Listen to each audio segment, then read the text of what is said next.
आज फिर से हम लोग देखते हैं एक नया टॉपिक। आज हम लोग देखेंगे वायुमंडलीय अपवर्तन। तो अपवर्तन तो आप लोग जानते ही हैं कि जब प्रकाश एक माध्यम से दूसरे माध्यम में गति करता है तिरछी रूप से, तो ऐसा स्थिति में वो सीधे नहीं जाता है। क्या होगा कि इस तरह से जाएगा तो वो अपना पथ से हट जाएगा, या तो ऐसा भाग जाएगा या तो ऐसा भाग जाएगा।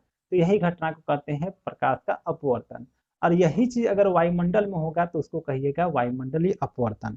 इसलिए इसका परिभाषा भी उसी तरह लिखा हुआ है कि वायुमंडल में होने वाली अपवर्तन वायुमंडलीय अपवर्तन कहलाती है। जैसे कि यहाँ पर आप तारों का टिमटिमाना, अग्रिम सूर्योदय तथा विलंबित सूर्यास्त, ये सभी जो है वो वायुमंडलीय अपवर्तन के कारण ही होती है। तो इसके बाद हम लोग देखेंगे तारों का टिमटिमाना, है ना। तो ये वायुमंडलीय अपवर्तन का एक एग्जाम्पल हुआ, तारों का टिमटिमाना। तो तारों का टिमटिमाना का अर्थ क्या हुआ? जैसे दैनिक जीवन पे हम लोग देखते हैं कि कहते हैं कि बच्चा बहुत टिमटिमा रहा है।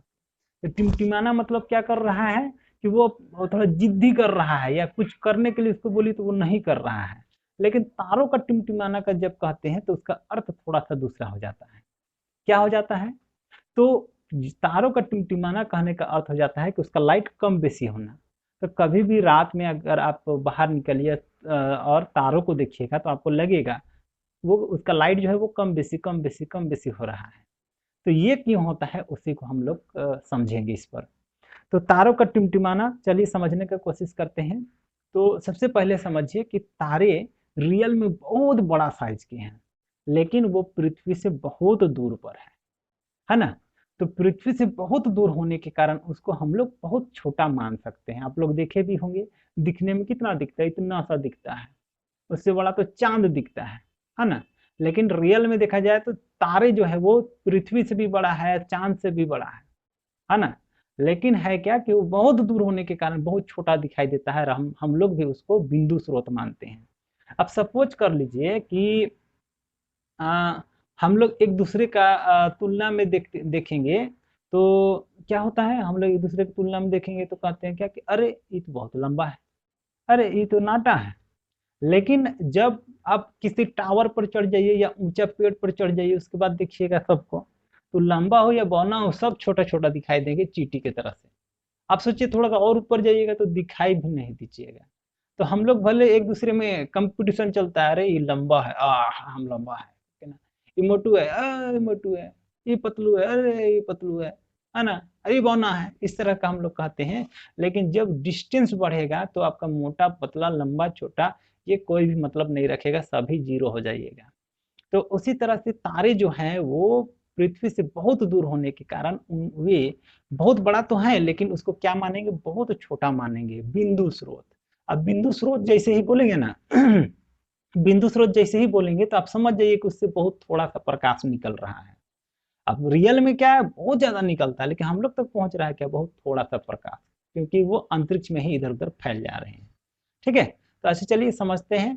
तो तारे पृथ्वी से बहुत दूर होने के कारण उनको क्या मानेंगे, हम लोग बिंदु स्रोत मानेंगे। और उससे जो प्रकाश चलेगा ना वो वायुमंडल में भी बहुत दूर चलेगा।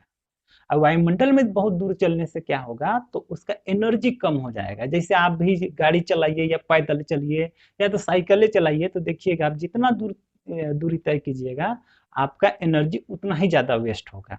तो अंतरिक्ष में जब तारों से निकलने वाली जो वायुमंडल सॉरी प्रकाश है, तारों से निकलने वाली जो प्रकाश है वो अंतरिक्ष में जब गति करेगा तो उसका एनर्जी क्या हो जाएगा, कम हो जाएगा। और जैसे पृथ्वी को वायुमंडल पे पहुंचेगा तो वायुमंडल का सघनता जो है ना वो भिन्न भिन्न है। मतलब अलग अलग जगह पर वायु जो है वो अलग अलग तरीका से सटे हुए हैं। कहीं पर वायु जो है वो बहुत ज्यादा सटा सटा सटा सटा हुआ है उसका कण, और कहीं पर वायु का जो कण है वो ना वो दूर दूर दूर दूर हो करके है ना। तो इनके कण जो है वो कहीं कहीं पर ज्यादा सटा हुआ, कहीं कहीं पर दूर दूर है। तो इसको कहते हैं कि इनका सघनता में भिन्नता है। तो पहले से जो तारा से जो प्रकाश चल रहा है वो पहले से थका हुआ था, और वायुमंडल पर जैसे आया तो इसका सघनता में भिन्नता आ गया। कहने का मतलब कहीं पर ज्यादा प्रकाश प्रकाश रोकने वाला ये माध्यम आ गया, कहीं पर उसको जाने देने वाला आ गया माध्यम। तो ऐसा स्थिति पे क्या होगा कि प्रकाश जो है ना अब ये होने लगेगा, क्या करते हैं, टेढ़ा मेढ़ा होने लगेगा, मतलब कि उसमें अपवर्तन होने लगेगा। अब टेढ़ा मेढ़ा होते होते वो हम लोग का आंख में कभी कम घुसेगा, कभी ज्यादा घुसेगा। और जब ज्यादा घुसेगा ना तो लगेगा कि तारा जो है वो चमक गया, और जब थोड़ा सा घुसेगा उस समय लगेगा अरे इसका लाइट तो कम हो गया। और यही घटना बार बार होती रहती है, और तारा जो है वो हमेशा कम बेसी करने का मतलब टिमटिमाते हुए नजर आता है। ठीक है, तो टोटल बात समझ में आ गया। एक बार फिर से चलिए जल्दी जल्दी इसको समझते हैं कि तारे पृथ्वी से बहुत दूर होने के कारण इनको हम लोग बिंदु स्रोत मान सकते हैं। अब इनसे जो थोड़ा प्रकाश, बहुत कम जो प्रकाश निकलता है वो अंतरिक्ष में बहुत दूरी तय करती है। इसके चलते क्या होगा कि इसका जो एनर्जी है वो भी कम हो जाएगा, मतलब थक गया। अब ये पृथ्वी का वायुमंडल में पहुंचेगा। वायुमंडल का सघनता में भिन्नता है, मतलब सघन जो वायुमंडल का जो वायुमंडल में जो हवा के जो कण सब है, फिर पानी का कण है, धूल कण है, वो कहीं कहीं पर सटे हुए, कहीं पर दूर है, मतलब सघनता में भिन्नता है। तो वायुमंडल तो थका हुआ जो प्रकाश है, मतलब कम एनर्जी वाला प्रकाश जब जो है वो पृथ्वी के वायुमंडल पर पहुंचेगा तो इसका सघनता में भिन्नता का प्रभाव इसमें बहुत ज्यादा पड़ेगा, जिससे प्रकाश जो है वो अपवर्तित होने लगेगा। अपवर्तित मतलब क्या, टेढ़ा मेढ़ा होने लगेगा, मतलब कभी इधर भाग जाएगा, कभी उधर भाग जाएगा, कभी सीधे बहुत स्पीड से भागेगा, कभी धीरे धीरे भागेगा। तो इस तरह से होते हुए हम लोग का आंख में कभी ज्यादा घुसेगा, कभी कम घुसेगा। और जब ज्यादा घुसेगा तो लगेगा कि प्रकाश जो तारा है वो चमक उठा है, और जब कम घुसेगा तो लाइट कम हो जाएगा, तो लगेगा कि जो तारा है वो उसका लाइट कम हो गया। तो इसी तरह से होते रहेगा और तारा चमकते रहेंगे, टिमटिमाते रहेंगे। तो चलिए यहाँ पर जो लिखे हैं उसको भी देख लिया जाए। थोड़ा सा ब्राइटनेस बढ़ा लेते तो ठीक था, तो बढ़ तो नहीं रहा, फिक्स हो गया अभी। चलिए देखते हैं कि तारों का टिमटिमाना। तारे पृथ्वी से बहुत दूर है, इस कारण इन्हें प्रकाश का बिंदु स्रोत माना जा सकता है। ठीक है, इस बिंदु स्रोत से निकलने वाली प्रकाश किरणें अंतरिक्ष में बहुत दूरी तय करती है, जिस कारण पृथ्वी के वायुमंडल पर पहुंचते पहुंचते इसकी ऊर्जा बहुत कम हो जाती है। जैसे मैंने अभी बताया ना, थक जाता है बेचारा, हो जाती है। जब दुर्बल प्रकाश पृथ्वी के वायुमंडल से गुजरती है तो वायुमंडल के सघनता में भिन्नता का प्रभाव इस पर ज्यादा पड़ती है। और सघनता में भिन्नता समझ में आया ना, सघनता मतलब वायु का जो अणुपरमाणु है या तो धूल कण है या जलवाष्प है वो कहीं कहीं पर सटा हुआ है और कहीं कहीं पर दूर है, मतलब सघनता में भिन्नता है। भिन्नता का प्रभाव इस पर ज्यादा पड़ती है और अपवर्तित होने लगती है, और अपवर्तित होते हुए ये प्रकाश हमारी आंखों में कभी कम मात्रा में प्रवेश करती है तो कभी ज्यादा। जब प्रकाश आंखों में अधिक मात्रा में प्रवेश करती है तो तारे चमक उठते हैं। जब प्रकाश हमारी आंखों में कम मात्रा में प्रवेश करती है तो तारे धूमिल हो जाते हैं। धूमिल हो जाता मतलब उसका लाइट कम हो जाता है, धूमिल हो जाती है। यह घटना बार बार होते रहती है और तारे टिमटिमाते रहते हैं। ठीक है, तो उम्मीद करते हैं ये आप लोग को समझ में आ गया होगा। इसी से रिलेटेड एक और अच्छा क्वेश्चन है जो कि आपको पूछता है, वो है क्या कि ग्रह क्यों नहीं टिमटिमाते हैं। अगर आसमान में अगर आप कभी गर्मी उर्मी में लेटते होंगे, सॉरी, गर्मी में अगर आप अपना घर का छत में सोते होंगे तो वहां देखिएगा, आसमान में वहां से देखिएगा तो आपको पता चलेगा कि कुछ जो तारे हैं वो चमक रहे हैं, कम बेसी लाइट हो रहा है। लेकिन उनमें से कुछ ऐसा है जो है ना, जो क्या कहते हैं, बल्ब जैसे जला हुआ रहता है एक समान, वैसे जला हुआ रहेगा, वो कम बेसी नहीं होता है। तो वो क्या है, तो ग्रहें हैं, ग्रह। ठीक है, तो ग्रह जो है वो क्यों नहीं टिमटिमाते हैं, यही हम लोग का क्वेश्चन रहेगा। तो देखिए यहाँ पर क्वेश्चन भी करके लिखा हुआ है कि ग्रहें क्यों नहीं टिमटिमाती। तो इसका कारण चलिए समझते हैं। तो इसका कारण है कि ग्रह जो है ना वो पृथ्वी से बहुत निकट है तारों की तुलना में।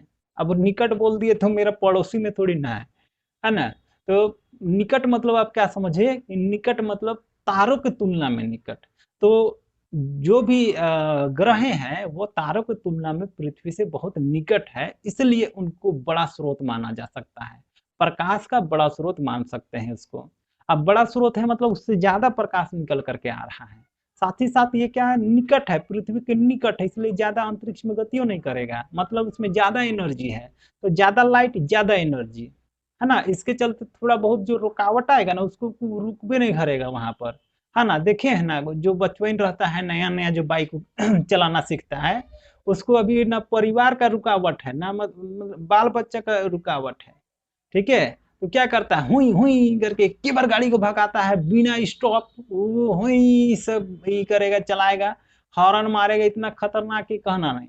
तो उसी तरह से जब क्या कहते हैं, ग्रहों से प्रकाश जो चला है उसमें एनर्जी ज्यादा है, और क्या हुआ है कि दूरी अंतरिक्ष में दूरी कम तय करने के चलते उसका एनर्जी भी कम लॉस हुआ है।